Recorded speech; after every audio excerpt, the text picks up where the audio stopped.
Welcome to those joining us. I'm going to give us a few minutes just to let everyone come on board.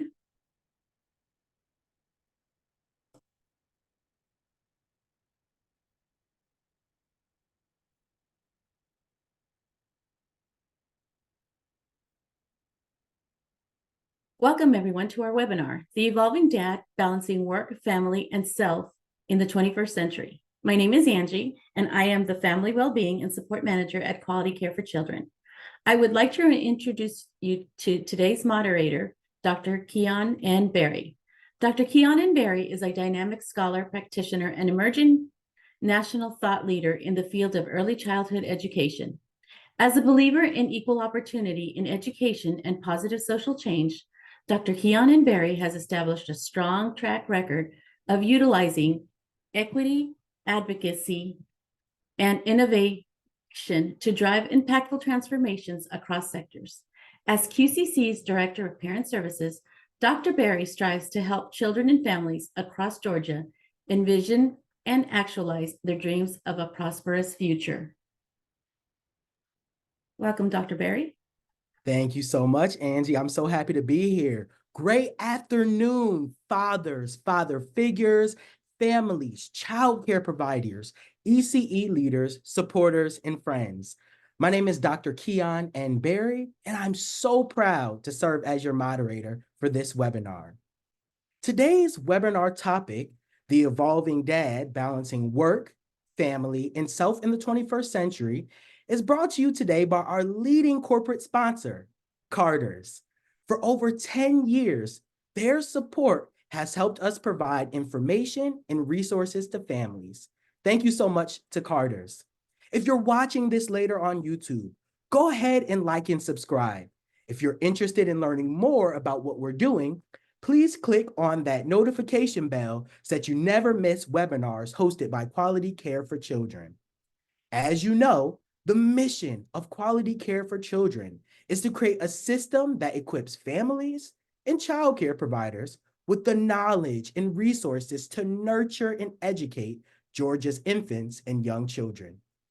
Today's webinar is designed for fathers of all backgrounds who seek to navigate the complexities of balancing work, family, and self-care in the modern era.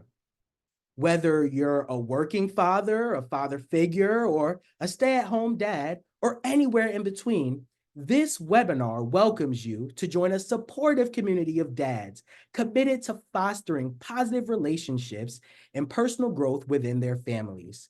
Today, we'll begin by unveiling the shifting dynamics and expectations of fatherhood within contemporary society.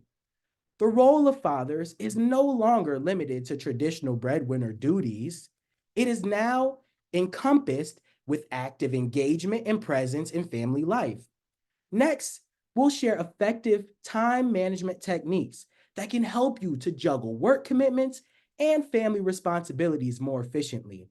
We'll discuss how to leverage technology and flexible work environments to optimize productivity and create more family time. And finally, we'll focus on building and nurturing meaningful relationships with your children through quality time and active listening. Throughout this webinar, we aim to provide you with valuable insights and practical strategies that you can implement into your daily life. We encourage you to engage with the content, to ask thoughtful questions, and to share your experiences. Thank you so much on behalf of Quality Care for Children for being with us today. Now let's embark on this journey together to redefine fatherhood, to achieve work-life balance, and to build stronger connections with our families and our children. At this time, I would like to introduce our esteemed guests, our panelists. Dr. Devin Lee, activism has defined a history of struggle where knowledge and empowerment become tools to open doors of opportunity. As a husband and father and educator, Dr. Devin Lee uses EDI as a tool to create a better future. Mr. Lamont Jones, a native New Yorker, proud husband of 29 years and father of 5 children, a spiritual father, author, transformational speaker, fatherhood coach, and mentor to many. Lamont is the CEO and co-founder of the Furthering Fathering Corporation.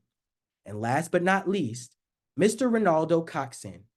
Mr. Ronaldo Coxon is a proud native of Baltimore, Maryland, a husband and a father of two.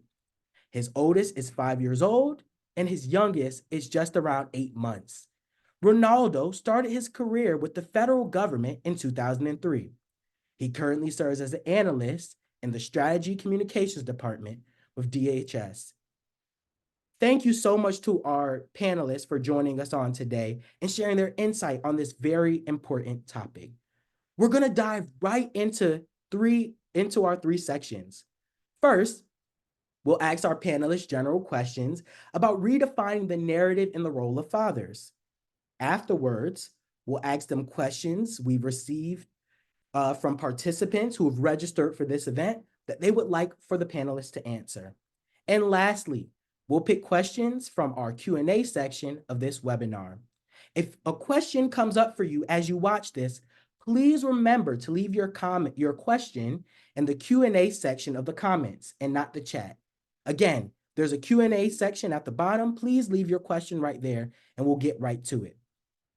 So let's hop right into our discussion today. So I want to start with, what are some of the misconceptions about fathers that need to be addressed? And I want to specifically direct this question to Dr. Lee. What are some of the misconceptions about fathers that need to be addressed?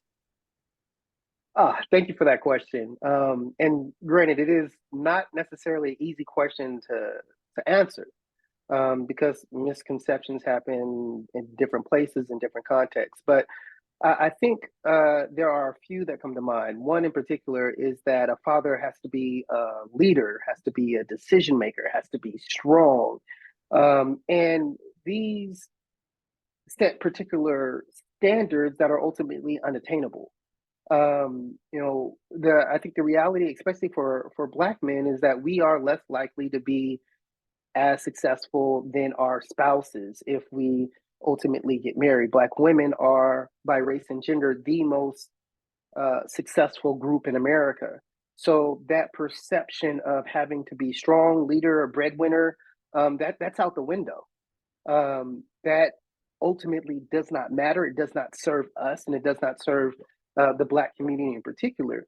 And I think addressing these misconceptions is really just leaning in to vulnerability, leaning in to being soft, leaning in to talking about your problems. Because I see, I'm on TikTok and Instagram all the time, and there's a whole bunch of men talking about, the masculine woman and blah, blah, blah, blah, blah, blah. And I'm like, y'all need to go somewhere with all that, because at the end of the day, women are out here struggling, keeping families together, doing things that men were responsible for in the past. If anything, we should honor that strength and seek to remove some of those barriers that get in the way of their success and happiness, because ultimately the reality is that the more vulnerable and emotionally accessible man is a better partner and a better father. Wow, I love that response. Thank you so much for sharing that, especially surrounding some of these misconceptions. Next, I kind of want to get into a little bit more here, and I want to kind of pitch this to Lamont. Mr. Jones, like, how has the role of fatherhood changed over the years? And what, how does stereotypes in the media influence fathers in a negative way? Great question. Great question. And Dr. Lee, you hit a lot of these points, and I'm gonna just piggyback on a lot of what you said and answering this, which is the role of the father has changed significantly, especially during and after the pandemic. Meaning, so dads, we don't just have to be the financial provider.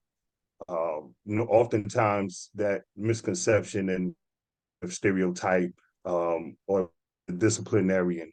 But dads, what role we have significantly changed in is that we're present, we're involved.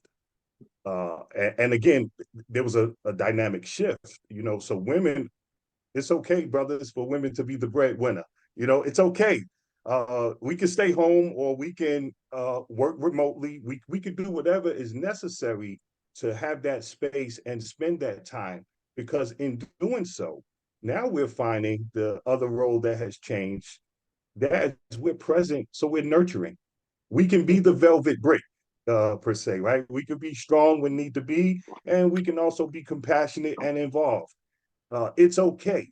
And I hear you, Dr. Lee, and I try and get into those conversations with the brothers to let them know to finish what they've started, but to try and do it that it benefits the child and leave the drama alone.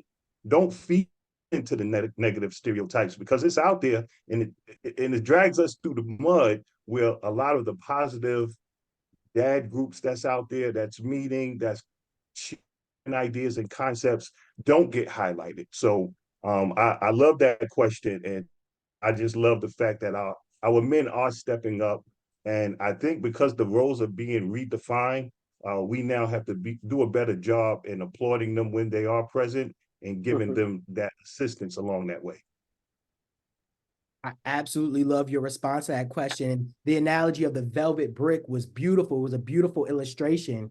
I want to talk a little bit to Ronaldo because, there are so many challenges that come with balancing so many different things, right? And there's all these demands of fatherhood, right? And so, Ronaldo, we know that, you have about almost an 8-month-old, right? Like, what are some of the challenges of balancing work commitments and family responsibilities, right? Especially for you as someone who wears many hats. Like, can you talk to us a little bit about those challenges that you face as a father? It is definitely a challenge. Some days it's the ghetto. Some days are better than others. Today has been a little bit more of the ghetto. And I will say the first person experience is to be honest and recognize that it's not going to be perfect. The ideology that being a parent is some type of template and you can just insert yourself into it is not always applicable, and give yourself grace and recognize there are going to be some days that you will not be. I would say Bill Cosby, but he's no longer a good reference point anymore.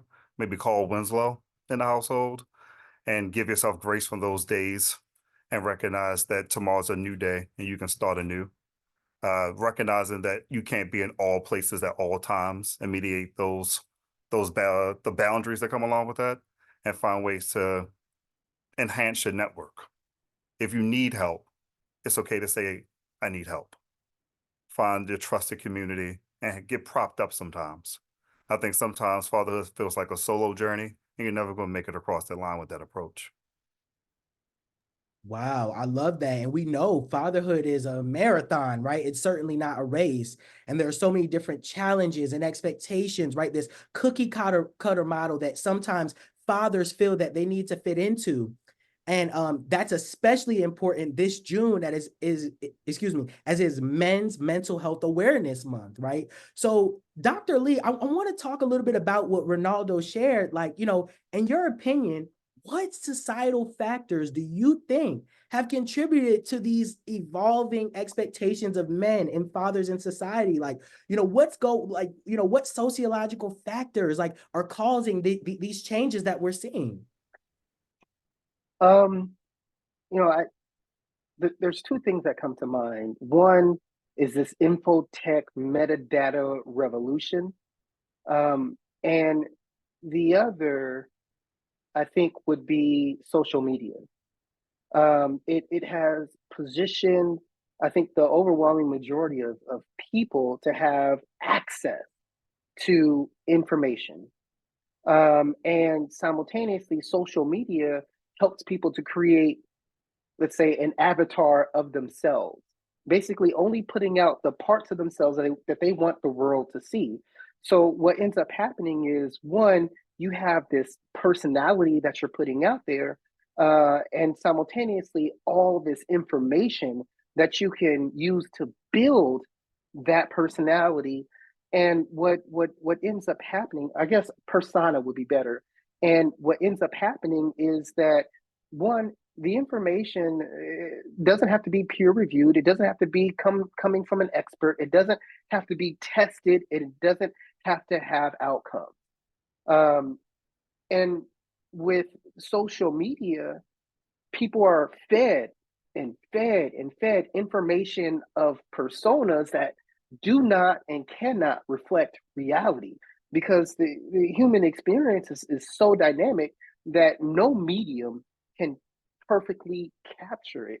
So we ended up falling into these false, well, not we end up falling, but we're more likely to perceive the reality of false images and information that may not be accurate to push out what it means to be a man, father, spouse, friend, brother, etc.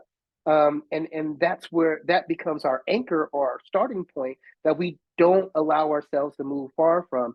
And I think those two intersecting realities put a lot of people, particularly men, because as we're raised, we're not taught that we have to learn. We're not taught to be vulnerable. We're not taught that crying is acceptable. We're not taught how to communicate in effective ways.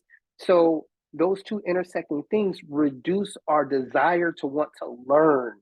And the reality is that similar to what Renato said, is that, and I'm going to just borrow that, say that learning is fundamental to growth, and a lot of us get stuck, and not just us, like a lot of people get stuck in this infotech and social media reality, that we're distant from our human emotions and desires and behaviors, because we're trying to fit into a cookie cutter that we designed for ourselves, but ultimately is not made for us.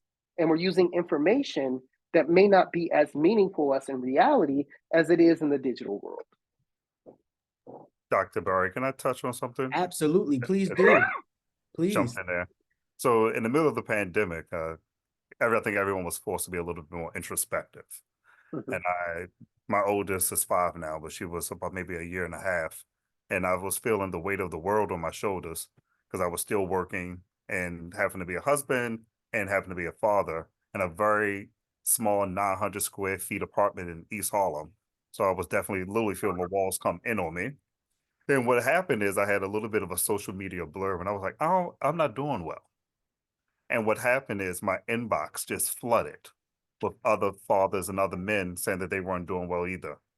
And in that Mhm. moment of vulnerability, I recognized I wasn't alone and feeling overwhelmed, but because I was able to not live up to a standard that was set by society and say I'm vulnerable, it allowed for other people to have that same moment of introspection and say that I'm not perfect either. And Right.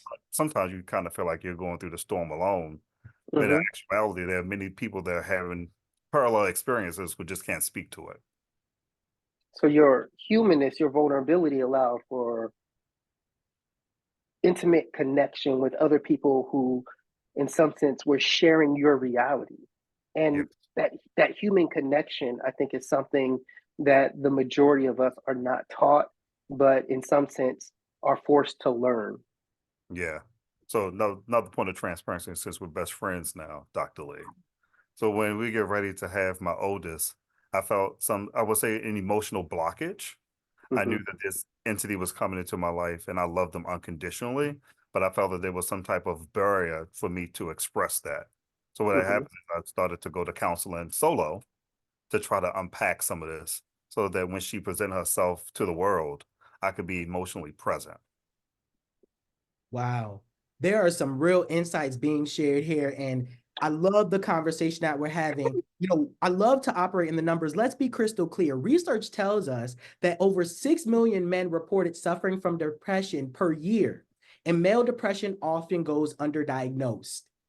77% of men polled having suffered symptoms of anxiety, stress, or depression.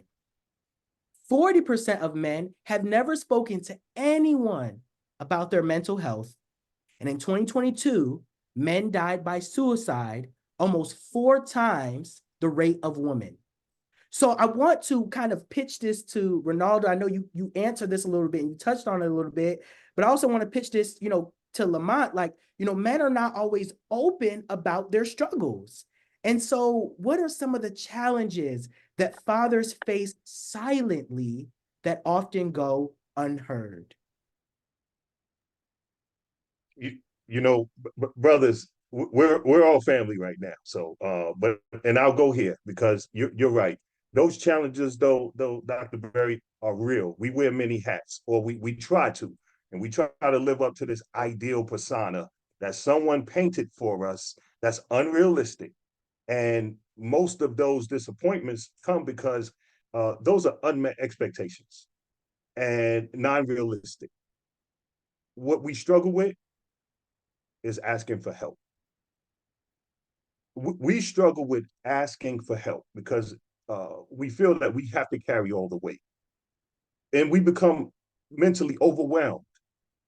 Thank God, and I learned this early on that I needed an accountability system. So for me, beyond my wife, I have core accountability brothers, several circles of them, several. And what I feel is that we all felt that Ronaldo, you hit it. You know, during that pandemic, we all felt that disconnect because Dr. Lee, you said, in our human experience, we need the touch. We can't do this stuff in isolation. Our sisters have no problem getting together, sitting, talking, chatting, chopping it up. We brothers, we got to check you out, feel you out.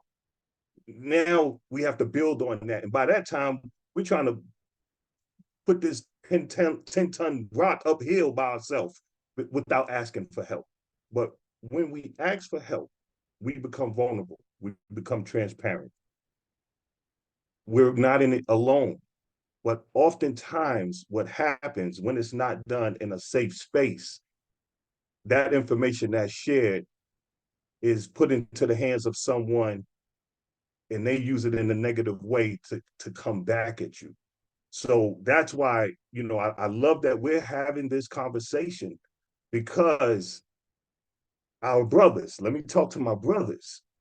We have to stop talking about helping one another, creating this safe space, uh, helping the one with our mental health, but then we become our own problem when we create these toxic environments. I've been there. The fathers that I serve, the father figures, they've been there. That has become a lot of our conversations. So we have to have the meeting after the meeting to just create that safe space. And I'm glad that there are organizations out there that really help and touch on us brothers getting that mental health because fatherhood is a journey. And Renato, hat off to you, brother, because you went and got the help because you felt that anxiety kicking up.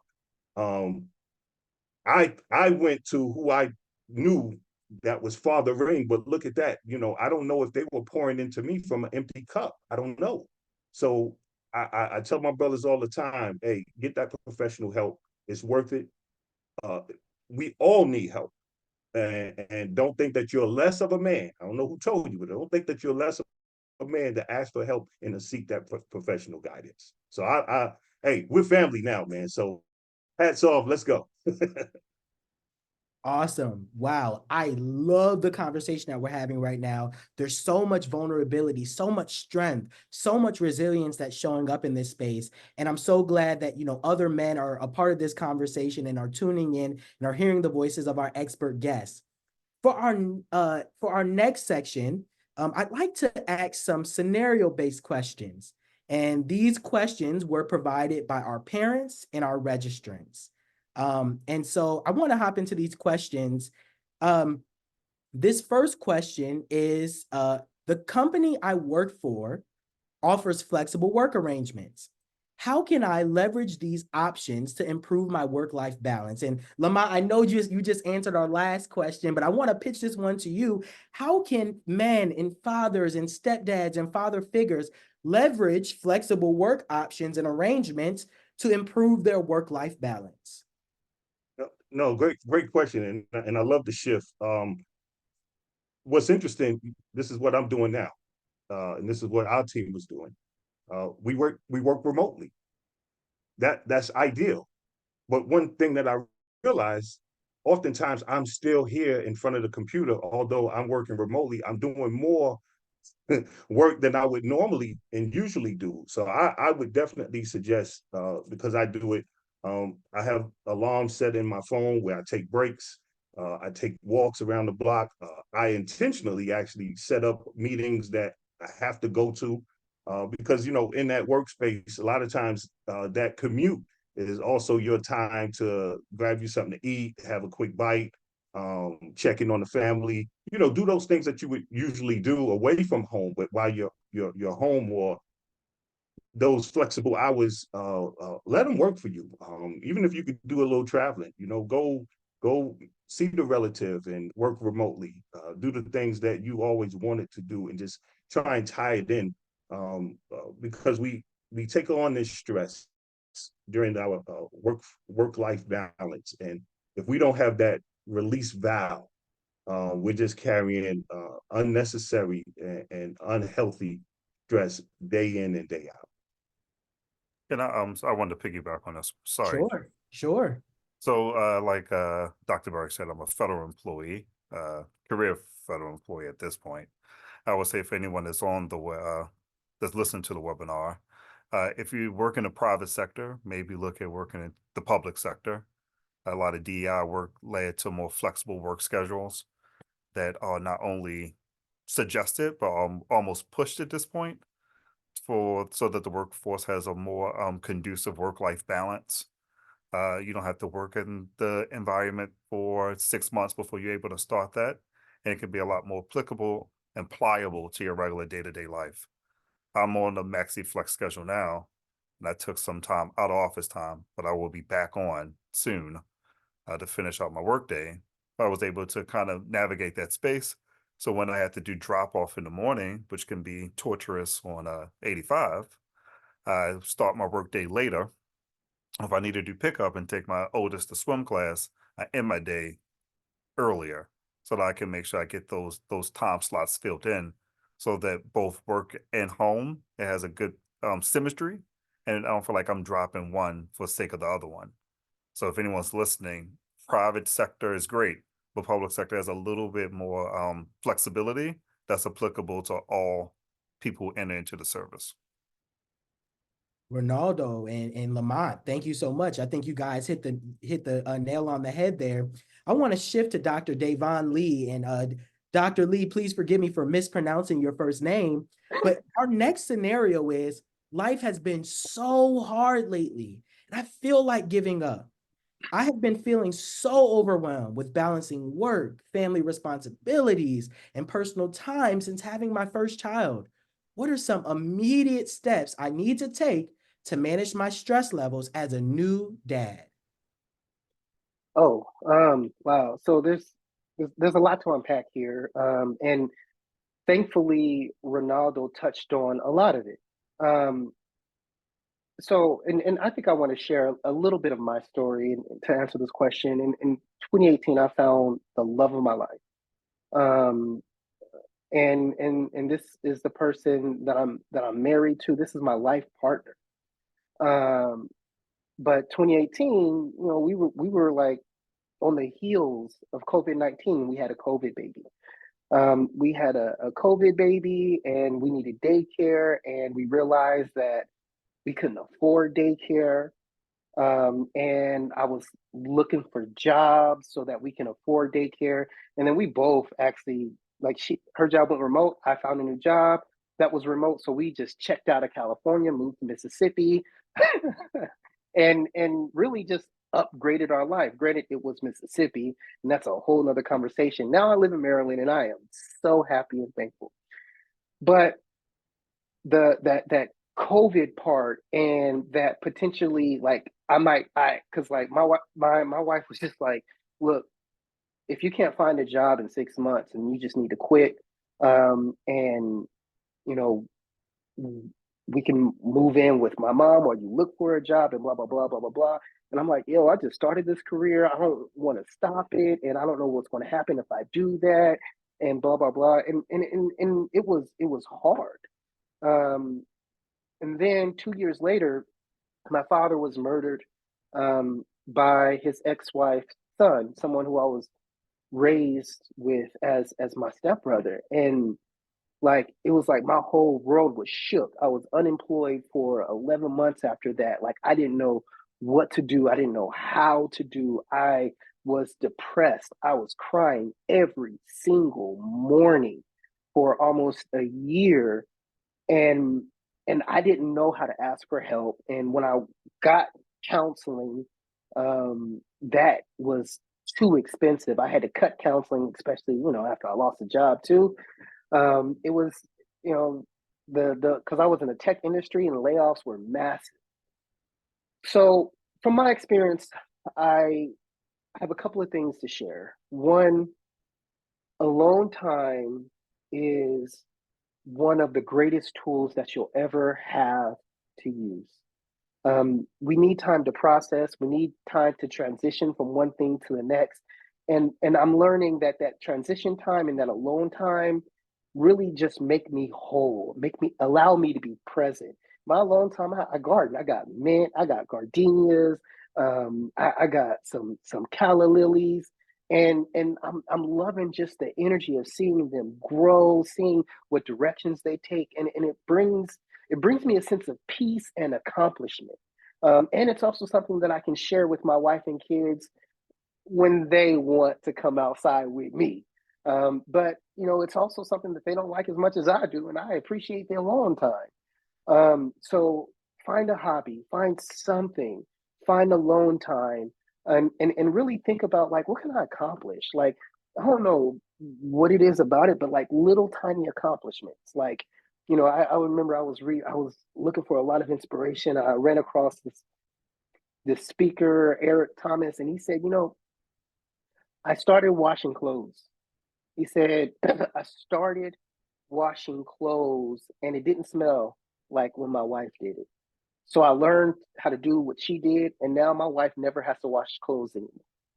And it's like when you're able to take the weight off of your partner is better able to take care of you, and vice versa.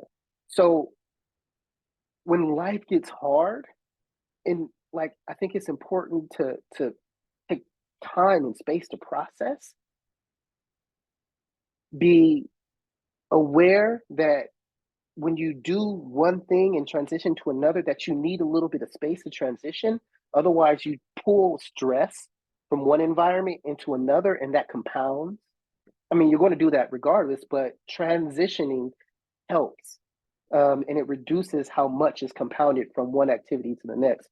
So just really, I would say, be mindful of the time that you need to yourself, the time that you need for transition.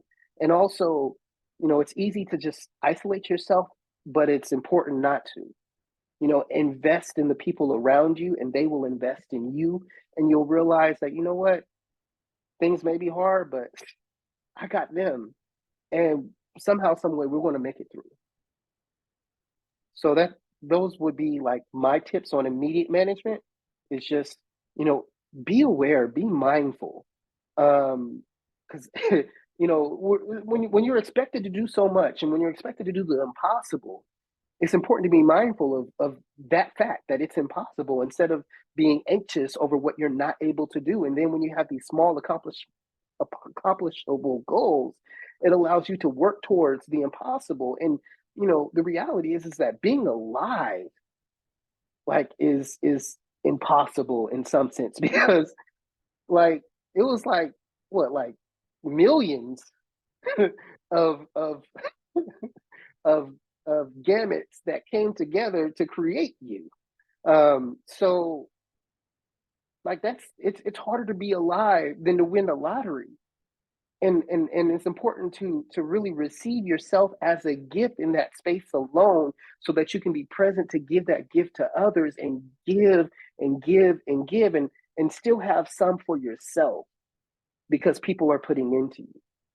So avoid that isolation. And I say that from experience, because I isolated myself, and it made things so much harder. And then it was hard to just really, invest in my family. But like once I did, it was just like, oh, okay, I can do this. First one awake, let me clean up, so that, so that when I leave for work, my wife has a clean work at home environment. I pick up the kids, let me take them to the park. So when 8:30, 9 o'clock roll, they're ready to go to bed, God willing, you know, and it allows me to spend more time. It allows me to do more. It allows me to feel more. But we are on time, so I'll go ahead and end there. Wow. So timely, so profound. Dr. Lee, it's not Sunday, but I think you need a pulpit. Thank you so much for sharing that. Thank you. No worries. I want to along, you know, what you shared along those lines. I want to pitch this question to Ronaldo. And this is another scenario question. It reads, my daughter's school is having a father's breakfast. On the flyer, it stated that each student could only bring one father. As a married gay man, how should I address this situation with my daughter's school? First, the first question is, can both of you guys actually attend the breakfast, right? So before you let your anxiety rise, you might want to have that conversation first. Can both of you go? Do both of you want to attend said uh, breakfast? And then that call the school, say, hey, we both would like to attend. Just want to make sure that this will be okay. And I'm like 95% sure they'll say okay. We would like for both of you to come, because the likelihood of them having perfect attendance of parents across the board is slim to none, and they can definitely use more hands on deck, especially if they're a child that's in elementary school or younger. So I think the open communication with the entity that's given the invitation and broker that moment. It could be a teachable moment and also a good way to foster the relationship, because you need to have relationships not only with the person who sees your child every day, but you need to have a good relationship with the admin people that work at the school too. They may not even know that you exist, or your scenario is slightly different than the other students. No, thank you so much for sharing that. That was phenomenal. And we know that there is a call for educational institutions and agencies to become male and father-friendly environments, right? That include, you know, the male perspective in, you know, a child's education. You know, this next question I want to pitch to Lamont, you know, back to you, my friend. Here's this scenario. I have noticed that my child seems distant and less communicative than usual. How can I approach this situation to reconnect and engage with my child? What activities or conversation starters should I initiate to understand and address any underlying issues? Man, this is perfect. You know, did you a crystal ball and went back into my life, because I've experienced this. um Firsthand. I'll say, when the communication starts shifting, oftentimes the child is getting a little older, their perspective change, and oftentimes the voice outside becomes heavy on them, which that peer pressure starts setting in.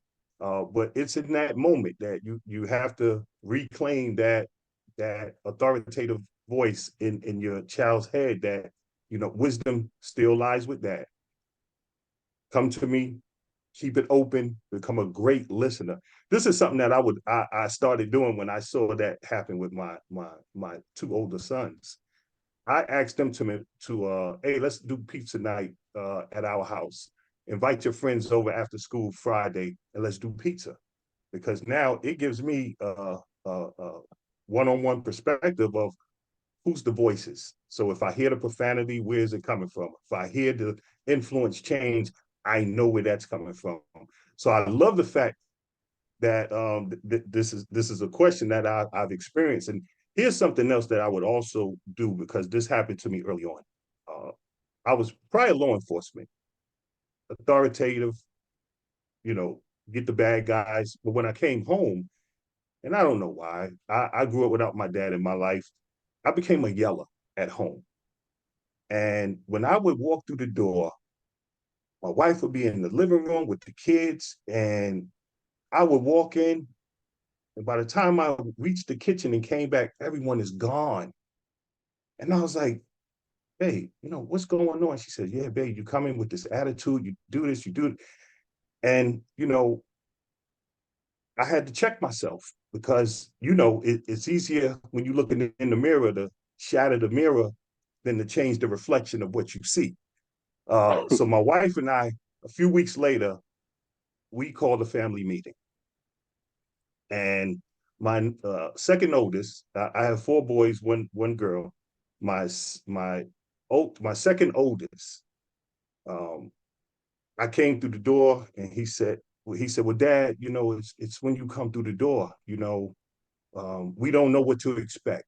Now, mind you, we had to set the ground rules. You can say whatever you want to say. Just your one shot at it. Me and my wife just had to suck it up. Whatever they said, we had to eat it. But again, I wanted to change because that didn't make me feel good when I came out that kitchen and my entire family is gone. Just my wife is sitting there.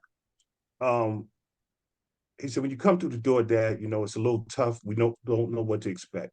And I said, well, son, I gave him my shoulder bag. I said, here, show me what you would like to see. And he walked out, came, opened the door, and he went to each and every one, gave them a 5, asked how was their day, did it with a smile. It broke my heart. It helped me into this dad 2.0. Right now, my kids, my grandkids, they get dad, grandpa 2.0. But that was a self-reflecting moment that I did not value the peace at home, and I was the disruptor. I was contradicting everything that I was teaching them in the moment and flushing it down the toilet at the same time. So what I would say is, definitely take time in that self-reflection state. Don't break that mirror just because is do as I say, not as I do, and be that best version of yourself. And it helped me. It helped me tremendously. And now I have such a great relationship with my kids. Listen, they come, they tell me everything. They tell me some things I don't want to know, but I love the fact that they're open, and I've created that open, safe space for them to come and just share life with me. So that was a great one, man. Tell me now, did y'all have someone do a background check on me? Because yeah, that definitely resonate personally with me. Yeah, no, we have people pre-submit these scenario questions, so I'm glad that it hit home, and you all deserve Father of the Year. Moving on to our next question, Dr. Lee, I'm gonna pitch this one to you. This is our next scenario question. It reads, I find that both me and my children are spending a lot of time on electronic devices, which is affecting our family interactions. How can I address this issue to manage screen time and, most importantly, ensure more quality time within our family? Wow. I might not be the best person to answer that because I'm still searching for the answer, but I will say what has been working for me. And what has been working for me is, realizing again, I need more alone time, and I also need to go to the gym, not just because I'm trying to be more chocolatey delicious, but because, I'm knocking down 40's door, and, I want to make sure that the rest of my life is more healthy than what I am now. And what I did was I got a little bike and a trailer, and I just ride the kids around the neighborhood to the park. And honestly, you know, I will get their tablets for them. Um, I'll get their tablets, and they'll my girl Zola, she's about to be 2. She loves Dora the Explorer. My son Quest, he's 4. He loves Blaze and the Monster Machines. I love that because it teaches them STEM. And they Blaze, Jules TV, Gracie's Corner, all that great stuff. I love it when their screen time is learning and culturally affirming. And then by the time that we get to the park, they will always leave their devices because they know that their devices will slow them down in having fun at the park. So what I do is I find things that are incompatible with them being entertained and engaged with their devices. So, taking the kids to the park, going to the beach, going on a walk, playing games. At the end of the day, I think the challenge is finding ways to connect with your kids with and without devices, because it's not the devices that's the enemy. Like, I'll be watching Dora the Explorer. We learn exploradora, we learn the word azul. We like, my kids are learning little Spanish words, like, Quest, when he want to go outside, he say "vámonos," and Zola yells "vámonos," and then I got a 14-year-old. And one thing I forgot to mention, I'm a bonus dad. So I got me some bonus kids who are older, and I got two younger. And oh my goodness, that's wonderful. That's a whole nother conversation. Hopefully y'all got a question. But anyway, what when you can connect with your kids on those devices, watch their shows, learn with them, talk to them about their shows, it brings it brings that separation between time with you and time with their screens. And it's easier to pull them away if you meet them where they are and connect with them, and simultaneously or um, take them to do activities that are incompatible with devices. Like, you can't go on the swing, with your tablet. You're not going to want to climb up and slide down anything. You're not going to run around while lugging this thing. So it makes it a lot easier. And I want them to take it because I need them to find out that. So I look at it as just an opportunity for connection, and an opportunity to find the medium or the thing that they can be engaged in that is ultimately incompatible with screen time. Wow, that was a great response. Did you want to hop in, Lamont? I did. I Go wanted crazy. to say, no, I love it. Double I dutch. want to go crazy, but I do want to add that. I love that, man, because when that so the time with devices, and I say this all the time, it's not the time that you give to your child and then you both go into separate quarters. It's you being involved. Again, to your point, if you're there and there, I'm sure there's plenty teachable moments, plenty ways to engage. And now what you're showing your child is that you have time and space for them, because we as parents, we have to be conscious they're watching us. So we have to put our devices down. Right. Listen, when my kids would come in from school, I knew all they wanted to do was download and tell me about their day. It only took 30 seconds. So I don't care if I was on the laptop, I would close it, shut it, put it to the side. But when they're on their device, I engage with them. And another true story, my youngest son, born with sickle cell disease, will have sickle cell crisis all the time. So he spent a lot of time on his gadgets as his way to cope with pain. As he got older, he said, "Dad, I want to be a professional gamer." He said, because when I was doing all those games, I would see things that I wanted in the game. And, I want to do that. Can I do that? And I said, "Son, I never heard of that before." But what I had to do, I had to sit down. He had to show me his world. And I said to him, "You have a year. If you can do this within a year, go for it." A year later, he's now developing spaces, platforms. This is what he does. And so I say it's not always a bad thing. It can be a good thing. Now he's paying some of the bills around here, but I allowed that space to happen for him because I was I was vulnerable. It wasn't that, just go out there, do a job or become an entrepreneur. Whatever that was that I did, I didn't want to put it on him. And he's now a trailblazer, and I'm grateful that I allowed that space in something that I had no idea how it would go, but I just wanted him to be himself and grow into his own person, and it works. But you can work it if it works. Right. Thank you guys so much. There's so much love and strength and wisdom that's being dropped in this session. I want to move along to our third scenario question, and then move on to our live questions as we kind of move on here. And this question, Lamont, you can feel free to answer. Ronaldo, feel free to answer. This scenario question reads, I was just recently offered a promotion that requires more travel and longer hours, but it also means less time with my family. How would I evaluate this opportunity in the context of my family's needs and my role as a father. Let me jump right on this one. Absolutely not. Don't take the position. I listened to my older coworkers, the OGs, if you will, and they all said the same thing. When your kids are really young, you don't get this time back. Yeah. And it's a constant regret that I heard around the office. I wish I would have spent more time with my kids when they were little. They're gonna be out the house soon. You don't get that time back. If you're good at what you do, another opportunity will present itself.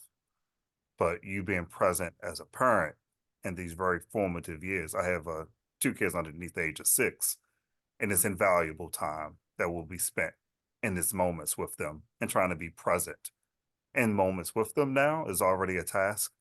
I wouldn't, the amount of money would have to be astronomical for me to want to take the position because this time is priceless.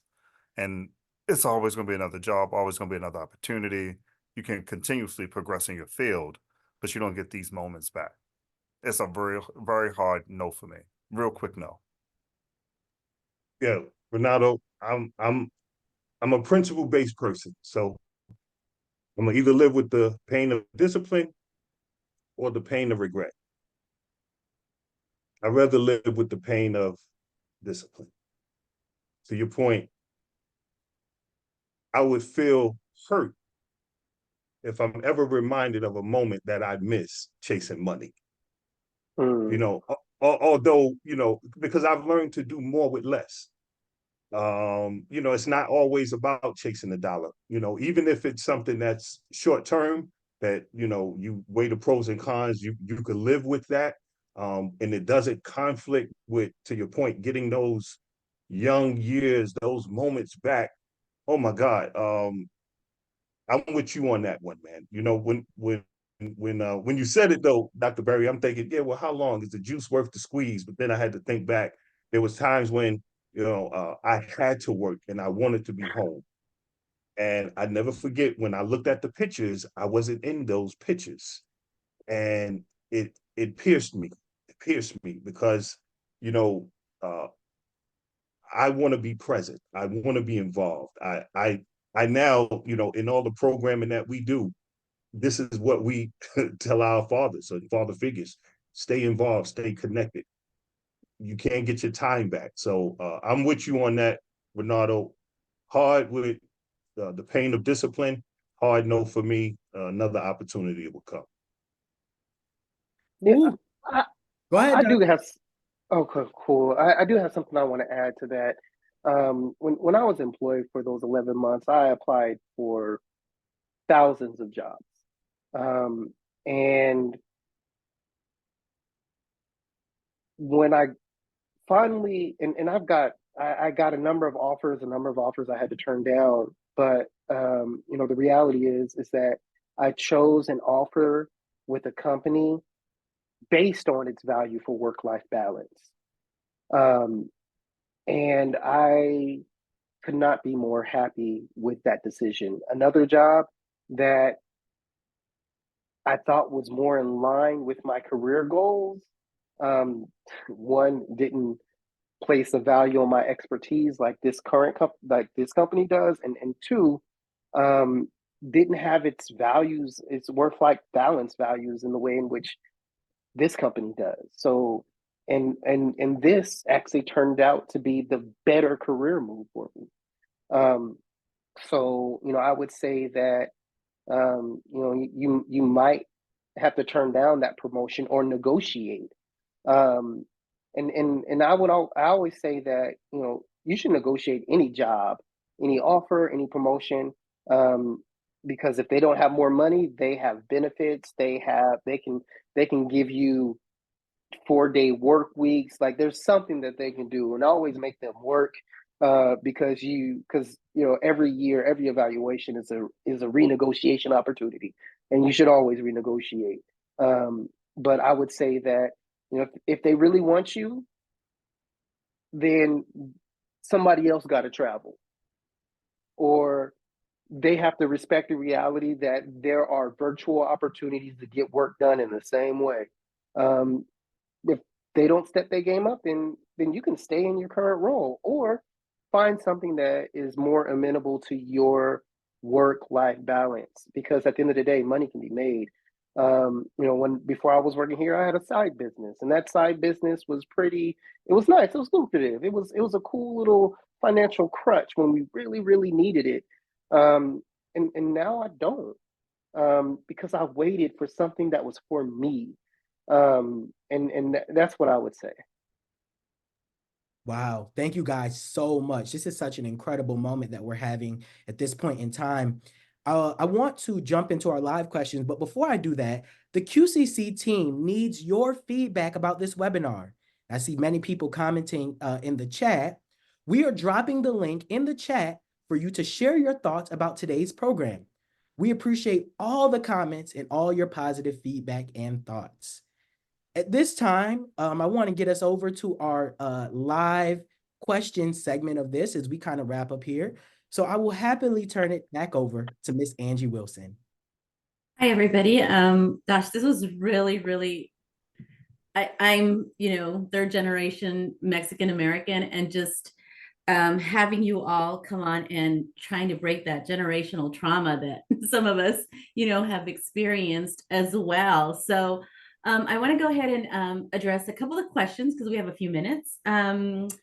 This one is Ronaldo.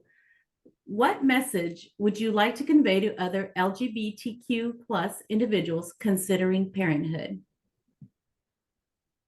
They are really great resources. One in particular is called Men Having Babies. It's a conference that goes around the country to various cities. They had their first one in Atlanta this year, and it's basically like I'm trying to think of like field day in high school, where you have all the different club day in high school. They have different vendors that are set up, and they have all the different avenues for you to enter into parenthood. They have foster care, adoption, surrogacy, and then you get to meet with the clinicians, and you can find your path through to parenthood via that one conference. And then they have a lot of breakout groups with people who've started the journey, considering the journey, the pros and cons, the good, the bad, the great stuff and the not so great stuff. And the conference houses all of that in one weekend. If you go there, you'll be able to find your path into parenthood. That's the process. And two, do some internal work. Why do you want to be a parent? Is it something that you feel like you're trying to do for self-gratification? Or do you want to pour your energy and resources into another live being? And really be honest about what that looks like for you. Thank you. The next question is, what legacy do you hope, I guess anybody can answer this. What legacy do you hope to leave your children? That anyone of you. Besides some financial inheritance that dad was involved. Dad was involved, Pop was involved. That's part of the legacy, leaving them something that they can build upon. Growing up without my dad, it left that hole in my heart. And even as I'm older, the communication and contact and relationship with my sons, I was robbed of that because, there's for me, there's no bar to leverage what that would feel like, what it looks like. So I make sure that I let my sons know what this is about. We captured that experience, and I want them to build on it. And our final question, how did your own father or father figure influence your approach to parenting? I think I'll take that. My father was in the Army. He was a police officer. He was really big on discipline and guidance, but he didn't really like giving us spankings. And he also took the time to really meet us where we were. Like, I really like reading and learning, so he gave me a book on Frederick Douglass that put me in the position to get my master's in African American studies and my PhD in sociology, because somewhere along the line, I never forgot that great orators can make great change. What I took from my father is it's always important to connect with your kids, meet them where they are, and show them, point them in the right direction and where they need to go. And you know, allow them to fail, but be prepared when they do fail to help pick them up and come out stronger. Um, my father was super supportive of everything that I did, even the things that he wasn't too appreciative of. And he always challenged us not to be rich and famous, but simply to be good, simply to do good, and that honestly got me into activism, and then activism turned into a career. Thank you to all of you. And those are all the questions I have for now, Dr. Berry. Thank you so much. And we're right at our time mark. I just want to thank our incredible expert panelists for joining us on today. They were absolutely amazing. They deserve Father of the Year and a round of applause. Thank you guys so much for joining us, especially given your daily responsibilities. Here are some resources available to you. Feel free to take a screenshot or write them down so that you can look back at them later. I also want to thank our incredible sponsor, Carter's. We greatly appreciate their commitment to help nurture and protect, to help build communities where children can thrive. As a reminder, we will send a follow-up email with the resources mentioned during the webinar and with a link to the survey. Quality Care for Children is a nonprofit organization.